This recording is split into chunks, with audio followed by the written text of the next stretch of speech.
kondisi maknawi, psikologis dan seterusnya, termasuk juga pengakuan aspek-aspek yang lainnya. Nah, ini bagi kita sumber dari semua kekuatan itu yang pertama adalah kekuatan keimanan, kekuatan ketauhidan, kekuatan akidah, sehingga harus kita kokohkan. Yang kedua adalah kekuatan kebersamaan, kekuatan persaudaraan, kekuatan soliditas ya di antara anggota masyarakat, khususnya di antara kaum muslimin. Nah, itu makanya kemudian pengokohan akidah di satu sisi dan penyatuan umat ini merupakan hal yang sangat prioritas, dan ini padu. Jadi ini tidak masing-masing. Jadi artinya bahwa dalam rangka untuk kita menyatukan umat dalam konteks umat Islam di sini, dan juga untuk kita bisa juga bersatu dalam skala yang lebih besar dengan umat-umat di luar Islam sekalipun, itu juga tetap landasan dan dasar kita bagi kita umat Islam adalah akidah Islam. Artinya landasannya, dasarnya dan juga panduannya itu tetap akidah Islam. Artinya bagaimana cara kita untuk membangun penyatuan ini. Nah, ini fokus saya lebih untuk ke umat Islam. Artinya bahwa jadi kalau kita ingin menyatukan umat, maka salah satu pondasi dasar, jadi pondasi dasar, landasan dasar itu adalah faktor dan unsur akidah itu sendiri.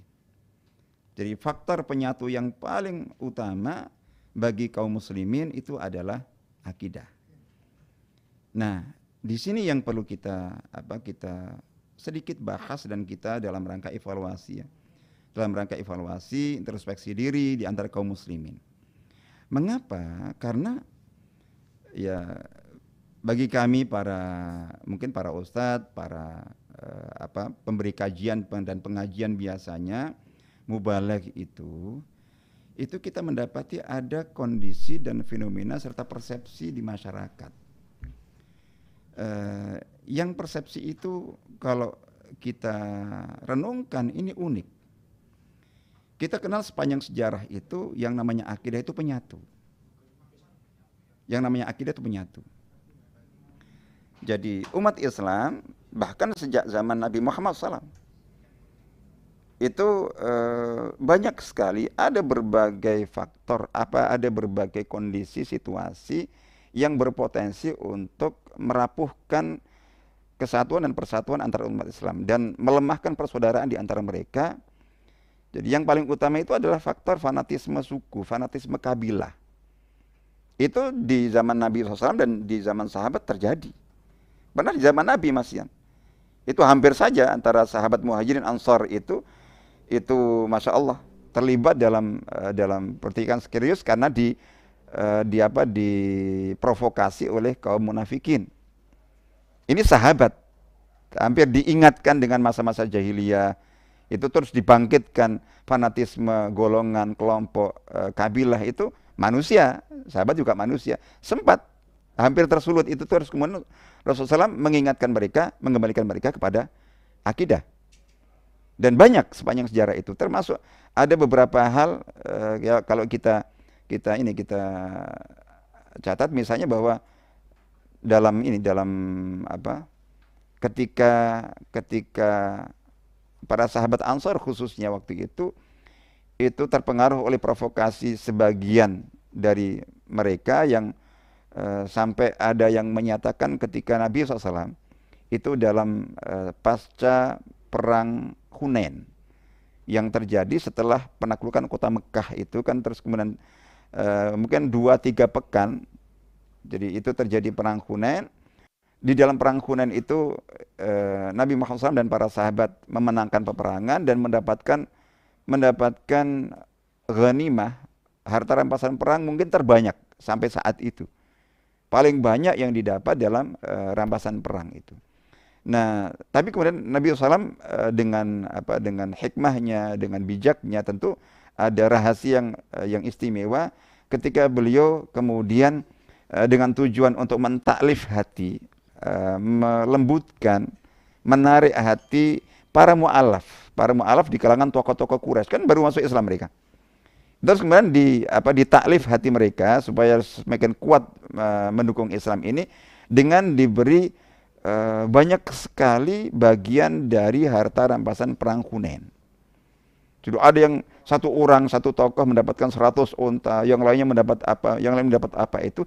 Nah akhirnya kemudian sebagian apa itu kalangan sahabat Ansor itu merasa ada pikiran sesuatu, terpengaruh oleh itu dan seterusnya. Sampai ada yang apa itu sangat tidak beradab dan sangat tentu menyimpang sekali sampai mengatakan kepada Nabi SAW bahwa Nabi tidak adil dalam membagi harta rampasan perang itu. Jadi itu. Nah intinya ternyata secara umum para sahabat Ansor itu ada semacam perubahan sikap, termasuk kepada Nabi SAW. Itu lalu kemudian dari mana atau bagaimana cara Nabi SAW menyadarkan mereka dan akhirnya kemudian mereka sadar kembali dan kemudian hilang perasaan yang ada di hati mereka, yaitu diingatkan tentang akidah terkait dengan akidah dalam konteks di sini keimanan dan kenikmatan Allah yang diberikan kepada mereka dengan keberadaan Nabi bersama mereka. Jadi diingatkan tentang betapa istimewanya itu kenikmatan keberadaan Nabi bersama sahabat Ansar kalau dibandingkan dengan jadi sebagian mu'alaf tokoh Quraisy yang mendapatkan unta, kambing, perhiasan itu dunia seisinya tidak bisa dibandingkan dengan keberadaan Nabi. Itu disentuh akidahnya. Akhirnya mereka bersatu dan begitu sepanjang cara. Berikutnya juga ada faktor mungkin fanatisme, mazhab, jadi ta'assub mazhab atau berbagai faktor yang lainnya. Itu yang berpotensi untuk membelah dan memecah kaum muslimin. Penyatunya itu selalu akidah. Diingatkan bahwa kita itu satu akidah, satu keimanan, rukun iman kita sama, rukun Islam kita sama, Quran kita sama, panutan kita, seterusnya itu kembali jadi gitu. Nah, itu yang kita dapati sehingga tidak ada faktor penyatu yang paling utama, yang paling kuat itu kecuali akidah, keimanan, ketauhidan. Jadi gitu. Ketauhidan gitu. Jadi seperti itu. Ketika seperti yang kemarin kita sudah sebutkan. Jadi ketika ada faktor-faktor lain, mungkin beda pilihan politik, beda pilihan organisasi, beda pilihan partai, beda pilihan mazhab dan seterusnya, itu bisa. Jadi kalau memunculkan fanatisme, orang bisa melihat saudara yang lainnya sesama muslim tapi beda kelompok, beda organisasi, itu kemudian berpotensi untuk mereka terbelah atau berpecah. Jadi gitu. Sehingga akhirnya kemudian ikatan ukhuwah itu rapuh, lalu kemudian persatuan juga rapuh. Itu seharusnya kita ingatkan dalam Al-Qur'an surat Al-Hujurat Allah Ta'ala berfirman, a'udzubillahi minasyaitonir rajim, innamal mu'minuna ikhwah. Jadi orang-orang beriman itu bersaudara. Dan kita semuanya meskipun beda-beda pilihan mazhab, kelompok, organisasi dan seterusnya itu diikat oleh iman. Prinsip keimanan kita tidak ada beda. Jadi kalau kita katakan kepada salah seorang anggota dalam sebuah kelompok, anggota sebuah organisasi, anggota pengikut dalam sebuah mazhab misalnya gitu, mazhab fikih, jadi gitu. Misalnya seperti contoh-contohnya itu terus kemudian kok membenci saudaranya yang sama, yang tiap hari mungkin berjamaah salat di masjid yang sama dengan dia, jadi gitu. Dan barangkali malah saudaranya itu yang di kelompok lain, di mazhab lain itu malah sering mendahului dia dalam mendapatkan saf pertama dan seterusnya itu. Akhlaknya bagus, komitmennya bagus, tapi beda kelompok, beda mazhab. Loh kok dibenci, apa alasannya? Jadi gitu. Kalau kita tanya, apakah rukun iman dia beda? Sama. Apakah rukun Islam dia beda? Sama. Apakah ini, apakah itu, apakah dia enggak sholat? Oh sholat. Rajin, lebih rajin dia daripada saya. Loh terus kenapa kamu benci? Oh dia bukan golongan saya. Jadi gitu. Nah, itu kita ingatkan dalam Al-Quran seperti itu. Maka kemudian kalau sadar, orang itu kemudian sadar, akhirnya kemudian, oh iya Masya Allah, beristighfar. Artinya bahwa akhirnya penyatu. Tapi ini yang kita prihatin bahwa, jadi nanti saya katakan bahwa terbangun persepsi, opini di masyarakat, mungkin di kalangan takmir masjid, jamaah pengajian, di masyarakat umum itu adalah bahwa ketika ada seorang ustadz, seorang mubaligh, seorang mubalighah, seorang kiai, seorang penceramah, misalnya begitu, itu kemudian memberikan tausiahnya, ceramahnya dan bicara tentang akidah, itu ada sikap ketir-ketir. Jadi ada khawatir, oh, sensitif ini. Bahkan tidak jarang seorang ustadz yang diminta untuk menyampaikan kajian di satu masjid, di satu kelompok pengajian, itu tidak jarang diwanti-wanti, dipesan oleh takmir atau oleh DKM atau oleh jadi panitia kajian itu diwanti-wanti, tolong ustadz jangan nyinggung masalah akidah. Tolong ustadz jangan bicara akidah. Tolong jangan ngungkit masalah akidah. Loh kenapa? Sensitif ustadz. Sensitif. Jadi sensitif sekali, nanti bisa memecah belah jamaah. Gimana ceritanya? Jadi akidah ini yang seharusnya menyatukan. Jadi umat Islam yang mungkin dipecah belah oleh faktor-faktor lain, jadi oleh hawa nafsu, oleh fanatisme, oleh berbagai kepentingan yang bermacam-macam duniawi, itu mereka akhirnya kemudian bisa bersatu lagi ketika di atas akidah. Itu yang kita dapati. Lu kok sekarang bagaimana akidah itu tidak boleh dibahas, tidak boleh diangkat, tidak boleh didakwahkan. Karena apa? Karena sensitif. Nanti jamaah pecah. Dan saya secara pribadi pernah. Jadi itu ketika diminta pertama kali untuk ngisi kajian, setelah itu kemudian rutin, di salah satu masjid itu panitianya atau takmirnya itu pesannya begini, bukan kok tidak boleh bicara akidah, tapi pesannya itu, Ustaz tolong nanti dalam kajian-kajian itu masukkan atau sampaikan tema-tema yang tujuannya itu atau goalnya itu untuk merekatkan kembali hati jamaah, untuk mereka bisa kembali bersatu padu dalam sebuah jamaah di masjid ini. Yo, saya tanya, memang ada apa? Jadi ada apa? Yaitu, jadi setelah seorang ustadz menyebut seorang ustadz, nggak perlu saya sebutkan di sini. Jadi menyebutkan seorang ustadz ketika setelah beliau ngisi kajian di masjid ini, kita undang dan bicara akidah. Loh, itu setelah itu jamaah menjadi dua, terbelah. Saya berpikir, loh ini gimana ceritanya? Meskipun saya tahu itu bahwa kira-kira akidah seperti apa, materi akidah bagaimana yang disampaikan. Tapi saya ingin, ini gimana ceritanya? Akidah itu penyatu yang menyatukan.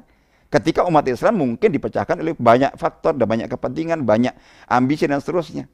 Yang menyatukan akidah, keimanan, tauhid.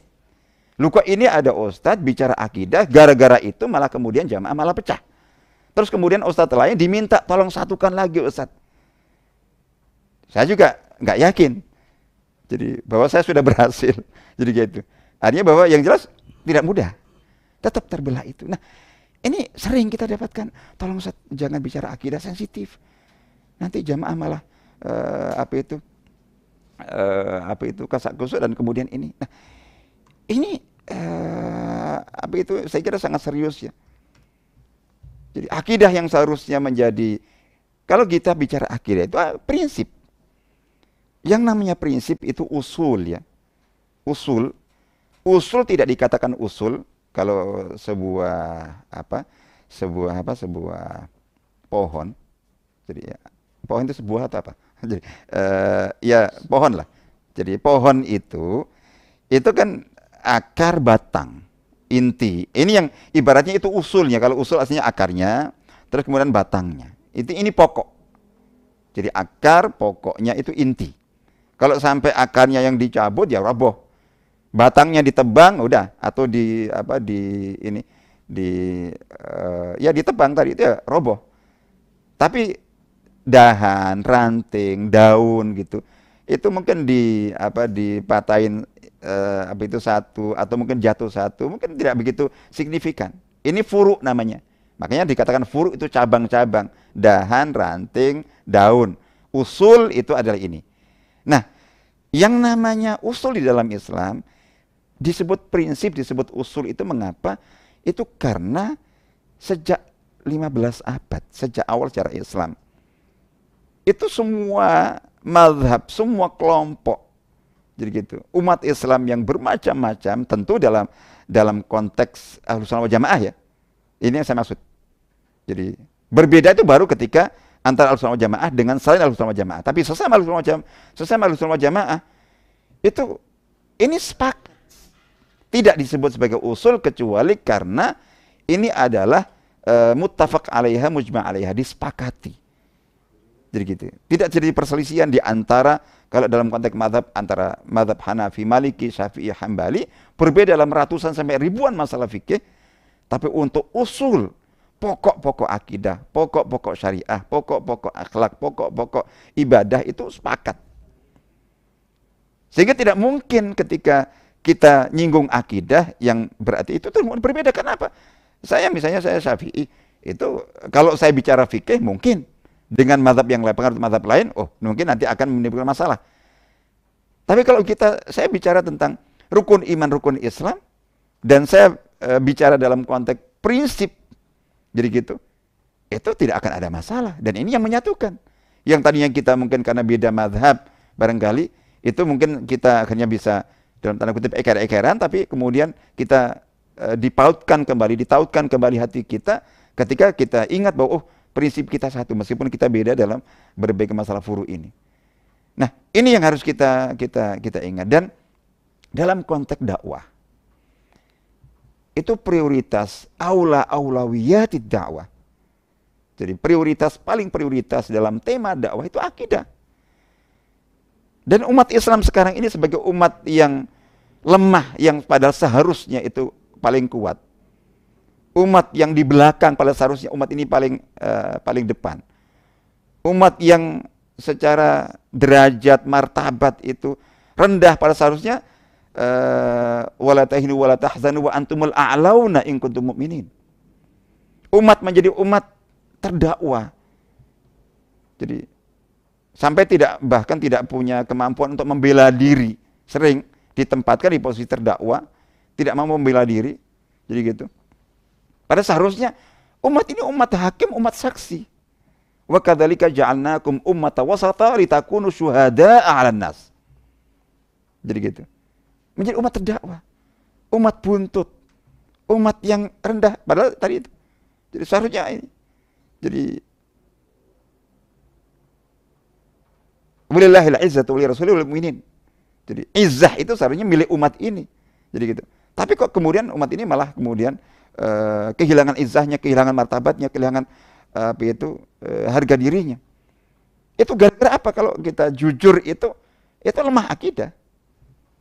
Real kita bermasalah akidah kita, lemah akidah kita, tidak mungkin tidak.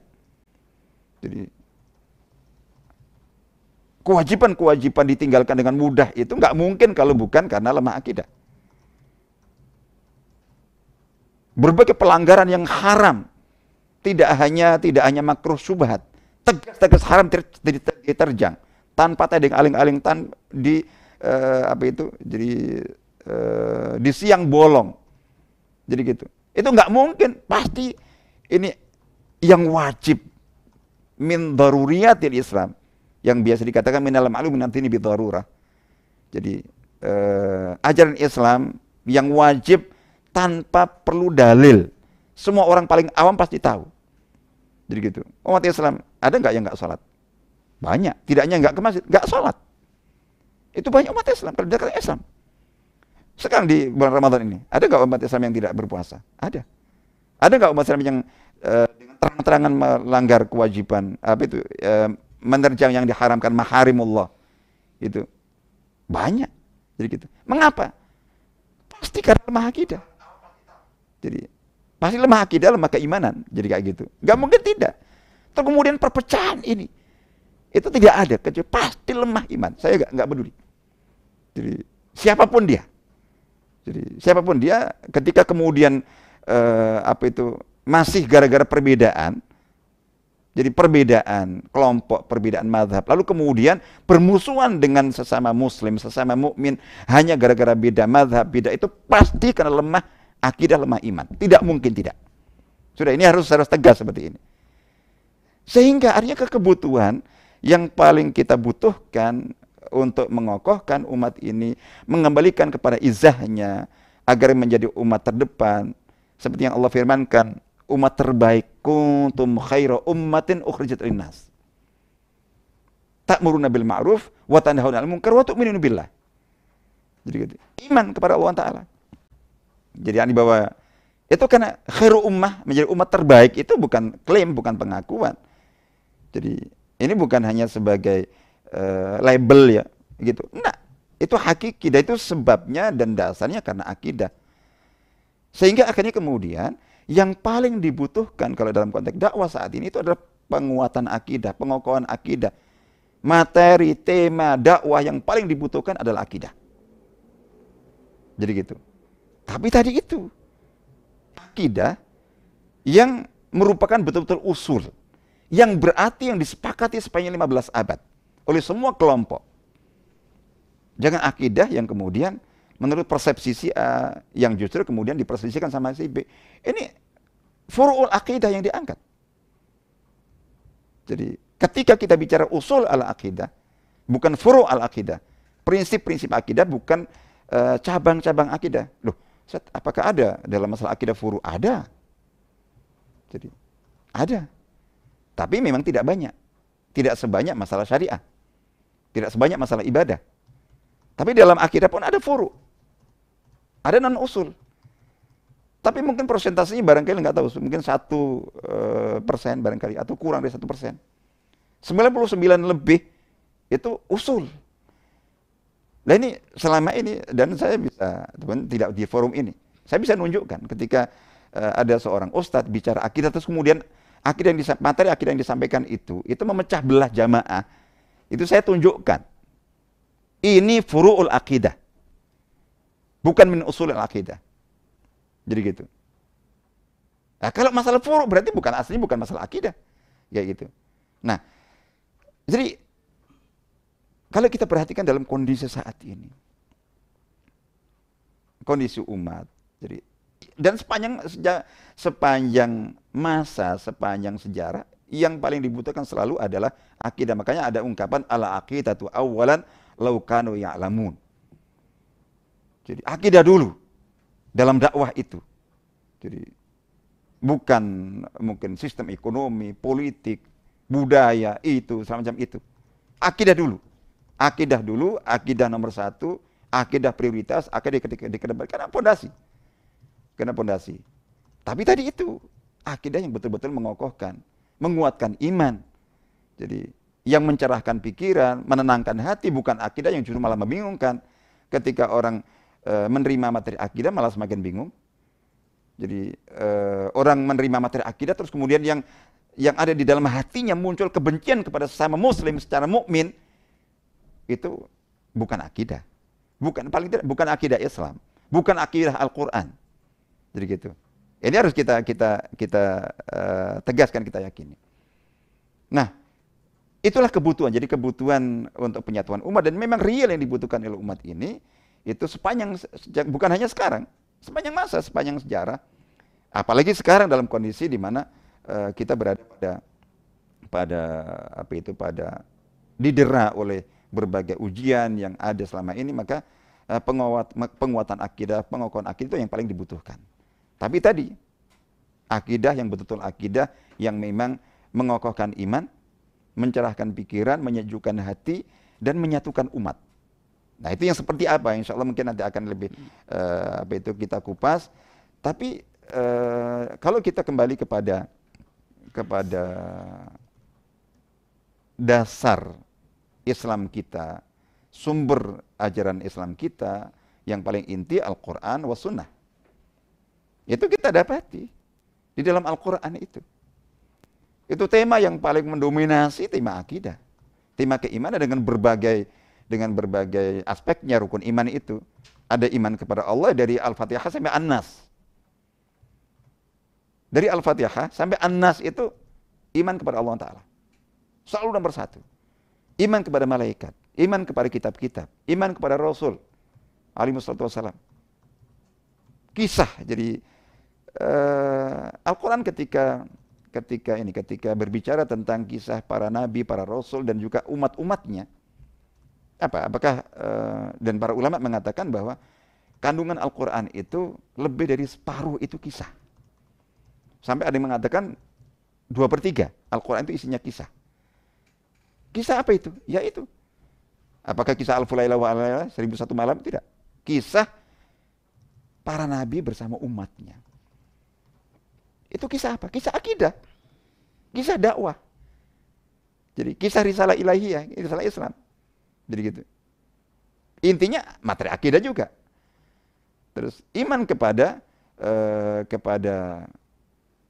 kitab, Rasul, terus iman kepada hari akhir, hari kiamat. Udah surga neraka itu dari Al-Fatihah sampai An-Nas. Jadi gitu. Terus kemudian berbagai aspek hari kiamat sampai ada banyak sekali ayat-ayat, surat-surat yang namanya itu merupakan nama-nama hari kiamat. Surat Al-Qiyamah, surat Az-Zalzalah, surat Al-Haqqah. Jadi surat apa? Al-Infitar, Al-Insyiqaq, At-Takwir, semua tentang An-Naba. Itu kiamat, prinsip keimanan semuanya. Itu Al-Quran. Hadis ya, sekarang kita wahyu yang disampaikan oleh Ibunda Aisyah radhiyallahu anha itu bahwa pertama kali yang turun dari Al-Quran itu adalah firman Allah tentang surga neraka untuk mengokohkan iman. Kita semuanya tahu bahwa hampir seluruh syariat halal haram, hukum, dan hampir seluruh ibadah kecuali salat, itu semuanya diturunkan syariatnya itu di Madinah. Dalam rentang waktu 10 tahun. Jadi masa kenabian semuanya itu 23 tahun. 13 tahun pada periode Mekah. Jadi fil ahdil makki itu yang ditekankan itu dua yang paling utama. Ayat-ayat yang turun itu tentang akidah, ya, tentang akidah dan prinsip-prinsip akhlak. Nah, dari ibadah salat yang sudah diturunkan pada saat Nabi SAW menerima perintah salat 5 waktu dalam peristiwa Isra Mi'raj tahun ke-10 kenabian. Yang lainnya, jadi puasa Ramadan sekarang, zakat, haji, dan semua syariat halal haram itu di Madinah semuanya. Itu dibangun akidahnya dulu. Nah itu Ibunda Aisyah tadi bercerita.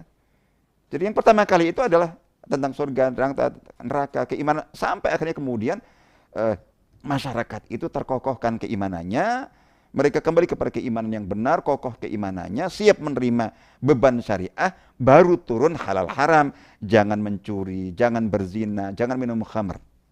Beliau mengatakan, seandainya kok yang ayat yang pertama kali turun itu jangan minum khamr, niscaya para sahabat itu akan menjawab, kami tidak akan meninggalkan khamr selamanya.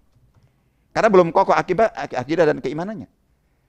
Jadi andai yang turun itu adalah jangan berzina, jangan berjudi, jangan ini, jangan riba, niscaya mereka akan mengatakan kami tidak akan meninggalkan zina selamanya. Jadi kenapa belum kokoh akidah? Tapi setelah akidah dikokohkan, dikuatkan, baru kemudian seperti itu. Nah, terakhir yaitu bahwa ketika Nabi SAW mengutus Sayyidina Mu'adz bin Jabal radhiyallahu anhu untuk berdakwah ke Yaman, itu adalah yang pertama kali disampaikan, falyakun awwala ma tad'uuhum ilaihi syahadatu alla ilaha illallah. Jadi sebelum menyampaikan salat, zakat, sampaikan pertama kali syahadat, 2 kalimat syahadat, itu pertama kali, itu akidah. Baru kemudian sampaikan salat, baru kemudian zakat dan seterusnya. Insyaallah itu. Jadi itu prinsipnya.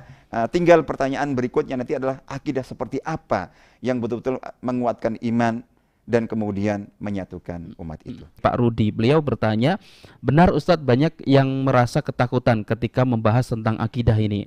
Sebenarnya ini kan penting untuk kita bahas, tapi saat ini yang terjadi beberapa masjid ataupun juga kajian-kajian ini malah jarang membahas itu, Ustadz. Nah, bagaimana ketika Ustadz pun beberapa juga takut untuk membahas tentang ini, Ustadz, agar akidah umat ini bisa semakin kuat lagi, bagaimana Ustadz ketika tidak ada yang seperti itu? Nah itu yang insya Allah akan kita bahas ya. Jadi kalau terkait dengan, jadi kita semuanya sepakat bahwa yang kita butuhkan akidah, dan prioritas, paling prioritas dari seluruh materi keislaman dan dakwah Islam itu ya akidah dan keimanan. Tapi ketika ada fakta seperti yang tadi disebutkan, jadi bahwa kemudian, loh ini kalau nyinggung akidah, bahas akidah, angkat akidah akan memecah belah umat. Nah itu artinya bahwa berarti ada yang salah dalam persepsi kita tentang akidah. Dan juga dalam cara mungkin ini introspeksi muhasabah, evaluasi untuk para ustadz, para mubalik, para penceramah. Jadi bahwa jadi akidah penyatu. Jadi tidak benar ketika siapapun bicara akidah dari kelompok manapun lalu kemudian justru ini akan memecah belah. Jadi gitu. Nah, jadi ini yang ini agak banyak. Jadi artinya bahwa ada faktor-faktor. Jadi nanti akan di sesi berikutnya nanti ya, mungkin mudah-mudahan bisa kita bertemu kembali di pekan depan. Itu kita akan bicara jadi akidah seperti apa. Jadi apa karakteristiknya. Jadi yang memang betul-betul mengokohkan iman, menguatkan sikap dan kemudian menyatukan umat. Itu seperti itu. Jadi memang tadi saya sebutkan, jadi yang dibahasakan dengan akidah itu, saya katakan bahwa kalau akidah itu usul, maksudnya berarti disepakati prinsip-prinsip. Nah, sementara banyak di antara penceramah, penyampai kajian itu bicara akidah kemudian memecah belah itu bukan masalah prinsip yang dibahas. Jadi itu masalah furu. Jadi misalnya ambil sebagai contoh, ada yang mengatakan bahwa langsung tawasul itu syirik. Kalau udah bahasa syirik, tauhid itu akidah. Jadi gitu. Saya bilang coba tolong tunjukkan dan sebut ulama muktabar sepanjang sejarah yang mengatakan bahwa tawasul itu syirik. Jadi contoh begitu. Terus secara mutlak tabarruk, ngalah berkah apa gitu langsung tanpa rincian, tanpa pendetilan. Jadi ada hal-hal sensitif dia angkat ketika kita menyebutkan contoh. Itu begitu. Nah, jadi kita salah satu yang nanti akan kita tegaskan adalah bahwa ketika kita bicara akidah itu ada apa ya? Jadi materi akidah itu ada isi, lubab. Jadi itu isi. Jadi substansi, ada kemasan, ada kulit, kusur. Jadi gitu. Nah, terus kemudian ada hal-hal yang tadi saya katakan bahwa materi akidah tapi memang khilafiyah. Tapi kemudian oleh satu kelompok dimutlakkan. Seolah-olah itu merupakan prinsip. Dari awal memang itu tadi. Nah, itu tidak masalah. Jadi, nah, ada hal-hal yang kadang-kadang memang sudah kadung terbentuk persepsi tertentu yang akhirnya kemudian di situ sensitif. Jadi seperti itu. Nah, kita ketika ingin betul-betul mengembalikan jadi akidah yang betul-betul menyatukan umat, mengokohkan keimanan dan apa yang kita butuhkan itu salah satu nanti ini akan kita detailkan insyaallah mudah-mudahan di pekan depan kalau masih ada kesempatan dan Allah memberikan umur, yaitu bahwa kita orientasikan harus utamakan ke substansi. Ada warisan dari generasi terdahulu. Tema-tema akidah itu yang memang kontroversial pro kontra. Nggak akan pernah selesai ketika itu yang kita angkat. Udah, kita harus pupus itu dan kita fokus pada substansi. Sering perdebatan itu soal istilah, sebutan. Saya sendiri juga menghindari di sini untuk menyebut contoh, agak sulit. Jadi mungkin dalam forum khusus saya langsung sebutkan. Itu perselisihannya tuh coba. Karena ini saya buktikan sendiri. Begitu saya hindari menyebutkan istilah itu saya bebas leluasa mengadu-adu isinya, mengangkat isinya. Dan nggak ada permasalahan sama sekali. Isi substansi tentang iman, tauhid, akidah. Hanya saya hindari istilah itu. Yang sensitif istilahnya. Cara membagi. Itu metodologi penyampaian. Jadi gitu. Sudah tahu itu masalah. Ya sudah hindari itu. Tapi kita fokus pada isi dan substansi. Jadi gitu. Nah ini karena tadi kita katakan begitu. Jadi insya Allah begitu. Terus kemudian di antara lagi adalah bahwa orientasi kita ke jadi akidah itu ada teoritis, ada praktis. Apalagi ke masyarakat umum. Saya pelajari bahkan sejak lama, sejak dulu. Termasuk warisan. Meskipun kalau dari generasi-generasi terdahulu itu saya sering katakan bahwa ketika para ulama dulu itu memperdebatkan kontroversi nggak habis-habis, nggak selesai-selesai itu sering saya katakan bahwa ya kita ada permaklumannya ketika mereka memperdebatkan masalah itu, sehingga akhirnya sampai sekarang juga kita mewarisinya.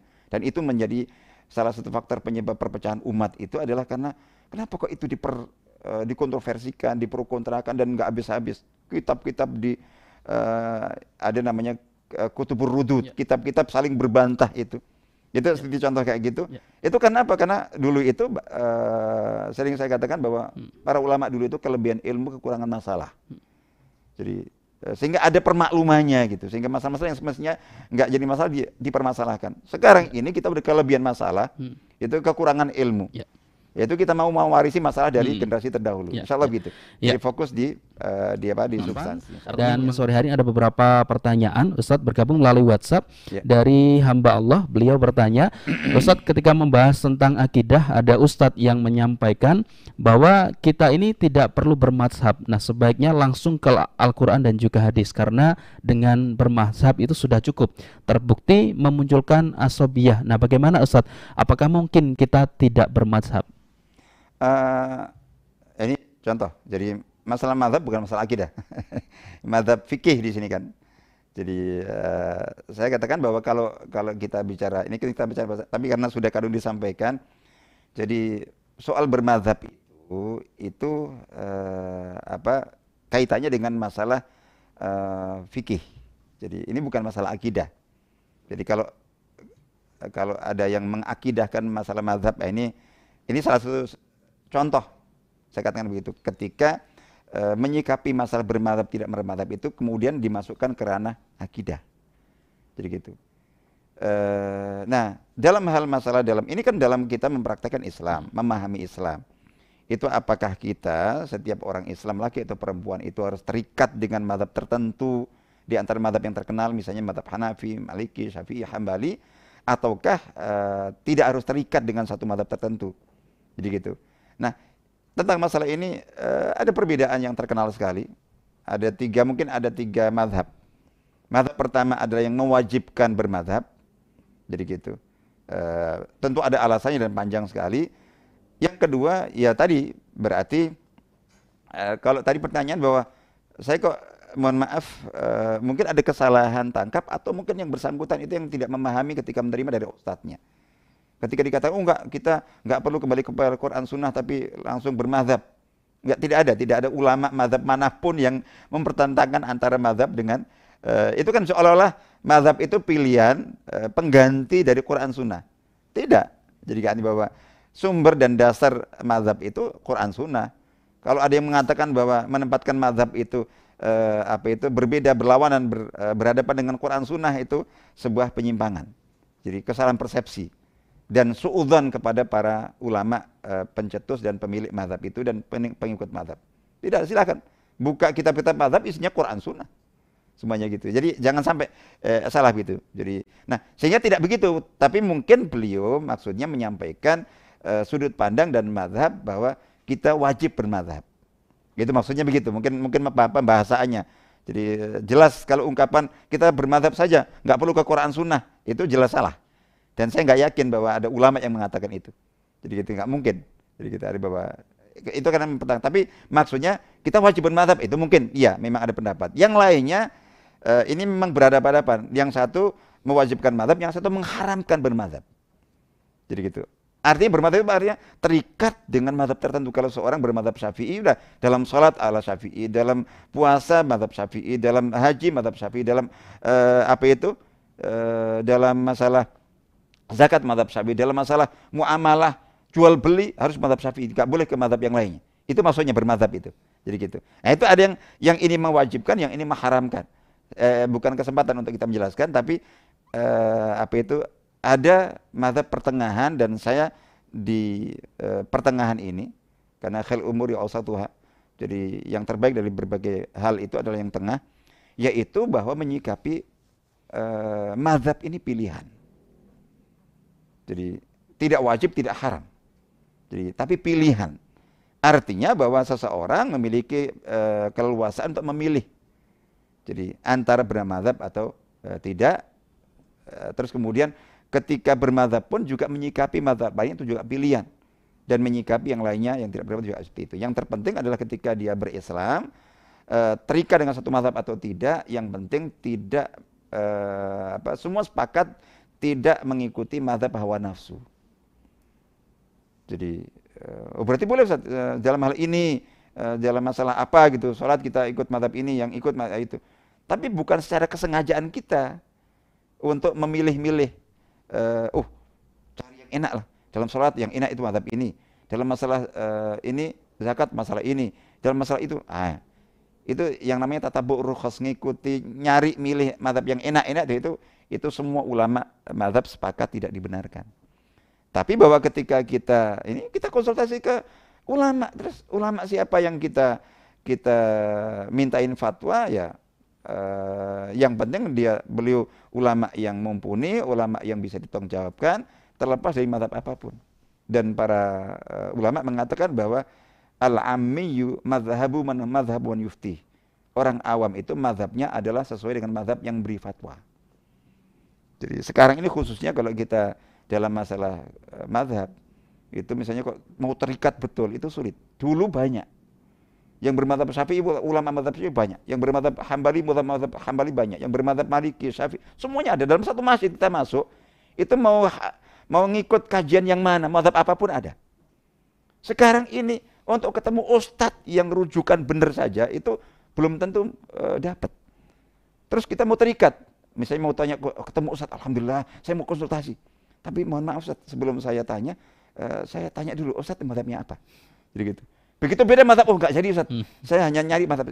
Cari Ustaz yang kedua, bukan mazhabnya lagi, cari Ustaz ketiga. Ketemu Ustaz saja yang Ustaz rujukan itu belum tentu bisa mudah dapat sekarang. Instagramnya Ibu Denaya, beliau bertanya, Ustaz bagaimana cara membangun dan juga memperkokoh akidah ini, dan sejak kapan baiknya Ustaz? Apakah untuk putra putri kita ini juga sudah mulai ditanamkan berkaitan dengan akidah ini? Bagaimana caranya Ustaz? Iya, jadi ya karena tadi kita katakan bahwa al-aqidah itu awalan. Jadi akidah itu yang pertama kali harus ditanamkan, hanya saja di sini memang ini nanti kaitannya dengan metodologi. Jadi tadi saya sebutkan mungkin untuk nambahkan, ketika ada seorang ustadz menyampaikan materi akidah itu kok justru malah memecah belah. Yang saya katakan bahwa pertama bahwa memang sangat boleh jadi yang disampaikan itu bukan akidah yang usul, yang prinsip, tapi justru malah furu akidah. Ada masalah di persepsinya. Itu sangat boleh jadi tadi yang saya katakan, bukan masalah yang akidah tapi ternyata diakidahkan. Terus kemudian yang kedua, ya tadi misalnya dalam masalah mazhab disikapi seperti menyikapi akidah, nggak benar. Jadi gitu. Nah, ada faktor ketiga. Jadi ada salah jadi mempersepsikan ini masalah furu tapi diposisikan sebagai usul. Jadi yang kedua adalah yang kedua di antara faktor yang membuat penyampaian akidah terus kemudian malah membuat masalah. Jadi membuat masalah sehingga akhirnya ustadz yang seharusnya itu menjadi pemberi solusi, problem solver bagi jamaah dan masyarakat, itu ada sebagian pendakwah itu justru yang menjadi problem yang membuat jamaah itu sibuk bagaimana mencarikan masalah dan solusi untuk ustadznya itu dan seterusnya. Nah, di sini ada faktor dakwah, metodologi dakwah, manhaj dakwah. Tadi kalau yang tadi dikatakan menanamkan akidah untuk anak-anak itu di sini masuk dalam metodologi pendidikan.